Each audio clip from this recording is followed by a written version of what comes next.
दोस्तों, लोग कहते हैं कि दामाद भगवान का रूप होता है, लेकिन अगर एक अमीर सास अपने ही दामाद को नौकर बना दे, उससे सुबह रात तक काम करवाए, सबसे सामने उसकी बेइज्जती करे, तो क्या होगा? और फिर एक दिन वही दामाद इतना बड़ा आदमी बन जाए कि उसी सास को उसके सामने हाथ जोड़कर माफ़ी मांगना पड़े। आखिर ऐसा क्या हुआ? जानने के लिए कहानी अंत तक ज़रूर देखिए। उत्तर प्रदेश के एक बड़े गांव में राजेंद्र और उनकी पत्नी सोनम रहते थे। उनका बड़ा सा बंगला, कई दुकानें और काफ़ी ज़मीन थी। गांव में लोग उन्होंने बहुत अमीर परिवार मानते थे। सोनम को अपने पैसे पर बहुत घमंड था। उनकी एक बेटी थी, आंचल। आंचल का स्वभाव अपनी माँ से बिल्कुल अलग था। वो गरीब की मदद करती और अभी सभी का सम्मान करती। एक दिन उसकी शादी पास के गांव के एक गरीब लेकिन मेहनती युवक मनीष से हो गई। मनीष के माता-पिता बचपन में ही गुजर चुके थे। वह मजदूरी करके अपना जीवन चलाता था। शादी के बाद आंचल खुशी-खुशी अपने पति के साथ रहने लगी, लेकिन सोनम को यह रिश्ता कभी पसंद नहीं आया। वो सोचती थी, मेरी बेटी की शादी एक गरीब लड़के से कैसे हो गई? कुछ महीनों बाद राजेंद्र की तबीयत खराब हो रहने लगी। सोनम ने आंचल और मनीष को अपने घर बुला लिया। मनीष ने सोचा कि शायद सास ससुर की सेवा करने का मौका मिलेगा, लेकिन उसे क्या पता था कि उसकी परीक्षा अब शुरू होने वाली है। अगली सुबह सूरज निकलने से पहले ही सोनम ने जोर से आवाज़ लगाई, मनीष, उठो, पहले आंगन साफ करो, फिर गायों को चारा डालो, उसके बाद बाजार जाकर सामान लेकर आना।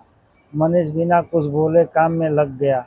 पूरा दिन वह काम करता रहा। शाम तक वो बुरी तरह थक चुका था, लेकिन सोनम ने एक बार भी नहीं पूछा कि उसने खाना खाया कि नहीं।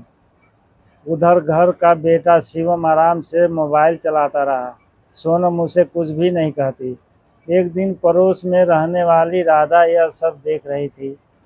उसने सोनम से कहा, बहन, दामाद से इतना काम मत करवाओ, वह मेहमानी नहीं, अब इस घर का सदस्य है। सोनम गुस्से में बोली, यह मेरे घर का मामला है, मुझे किसी की सलाह की ज़रूरत नहीं। राधा चुपचाप वहाँ से चली गई। उधर आंचल अपने पति की हालत देखकर बहुत दुखी थी।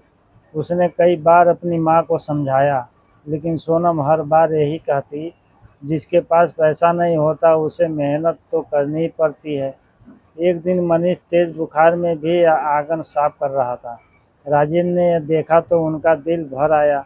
उन्होंने सोनम से कहा, बस करो सोनम, वह हमारा दामाद है, नौकर नहीं। लेकिन सोनम ने उनकी बात नहीं मानी।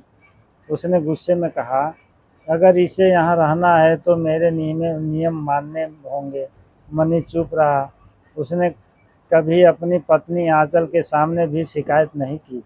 वह केवल इतना कहता, एक दिन मेहनत जरूर रंग लाएगी। उसे नहीं पता था कि किस्मत उसके लिए ऐसा रास्ता खोलने वाली है जो उसकी पूरी ज़िंदगी बदल देगा। और उसी रास्ते पर चलते चलते एक दिन अमीर सास सोनम को अपने किए पर इतना पछतावा होगा कि उसकी आंखें में आंसू रुकेंगे नहीं। एक सुबह मनीष तेज बुखार में भी आंगन साफ कर रहा था।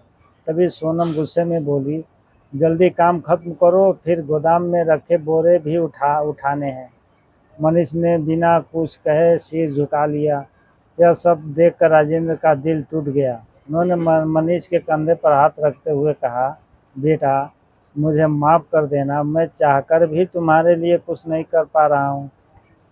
मनीष मुस्कुराकर बोला, पिताजी, बुरे दिन हमेशा नहीं रहते। उसी रात आंचल ने अपने पति से कहा, मैं अब और यह सब नहीं देख सकती, चलिए हम यहाँ से कहीं दूर नई ज़िंदगी शुरू करते हैं। मनीष ने कुछ देर सोचा और बोला, अगर मेरी वजह से तुम्हारा रिश्ता माँ से टूट गया तो मुझे ज़िंदगी भर दुख रहेगा, लेकिन अब मेहनत से अपनी पहचान बनानी होगी। अगली सुबह दोनों ने राजेंद्र आशीर्वाद लिया और चुपचाप शहर चले गए। सोनम को लगा कि मनीष कभी सफल नहीं होगा। वो हंसते हुए बोली, गरीब आदमी हमेशा गरीब ही रहता है, लेकिन किस्मत को कुछ और ही मंजूर था। शहर पहुंचकर मनीष ने एक छोटी सी फैक्ट्री में मजदूर शुरू की, दिन में काम, रात में पढ़ाई और खाली समय में नई नई चीज़ें सीखना यह उसकी दिनचर्या बन गई।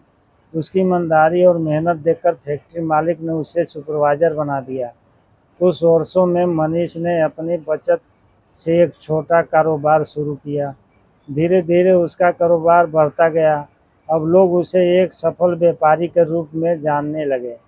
उधर गांव में सोनम के कारोबार में लगातार घाटा होने लगा।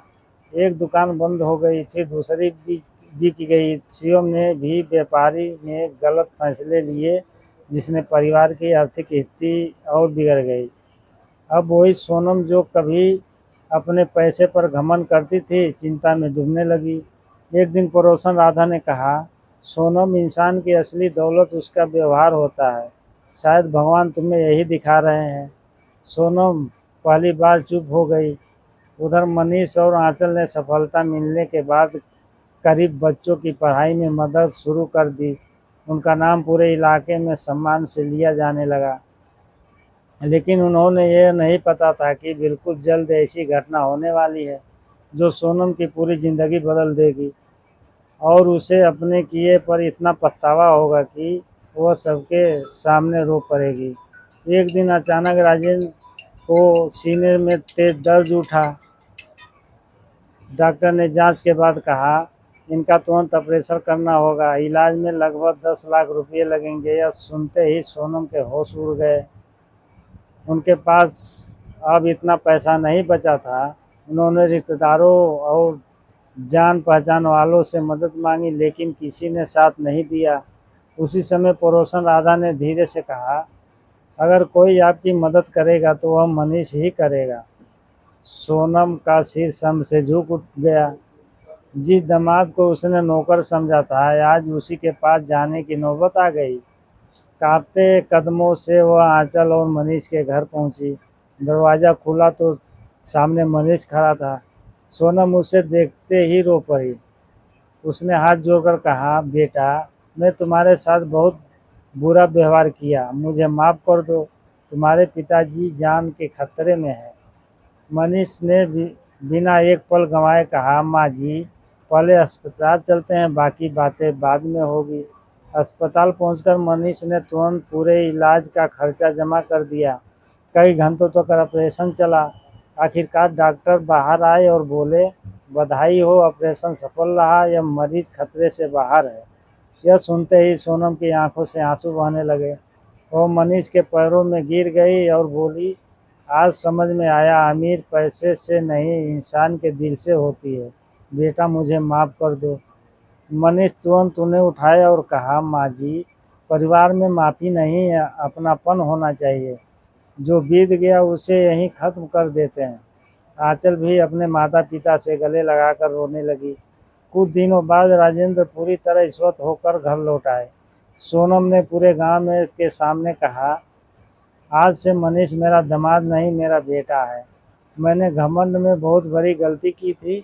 शिवम भी मनीष के पास आया और बोला, भैया, मुझे भी अपने जैसा मेहनती और ईमानदार इंसान बना दो।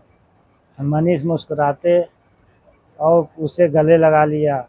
इसके बाद मनीष और आंचल ने गांव में एक मुफ्त कौशल परीक्षण केंद्र शुरू किया, जहां गरीब युवाओं को काम सीखने और रोजगार पाने में मदद मिलेगी।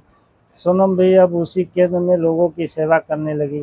गांव वाले कहते थे, जिस दामाद को कभी नौकर समझ गया था, वही आज पूरे गांव का सहारा बन गया।